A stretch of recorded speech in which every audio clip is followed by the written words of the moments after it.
భారతదేశానికి సంబంధించిన ఒక ముఖ్యమైన విషయం తెలియజేస్తున్నాం. ఏమంటే భారతదేశానికి జాతీయ గీతం ఏదైతే ఉందో అది భారతదేశానికి 1911లో జార్జ్ పంచమ అంటే జార్జ్ 5 వచ్చిన సందర్భంగా రవీంద్రనాథ్ ఠాగూర్ అతను పొగుడుతూ రాసిన గీతం. దాన్ని ఈరోజు మనం కూడా వాడుతున్నామంటే ఇది చాలా దౌర్భాగ్యం, సిగ్గుకరమైన విషయం. జనగణమన జనగణమన అంటే జనులు అందరూ, అధినాయక గొప్ప నాయకుడా జై హే, అధినాయక జై హే, భారత భాగ్య విధాత భారతదేశం యొక్క భాగ్యాన్ని ఇచ్చేవాడా అని అర్థం.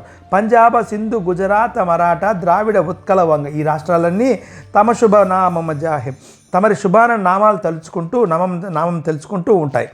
తమ శుభ ఆశీషమాగే తమరి విజయగాథలు తమరి శుభాశీస్సులను కోరుకుంటూ ఉంటాయి. ఈ విధంగా అది చరణం పోతుందన్నమాట.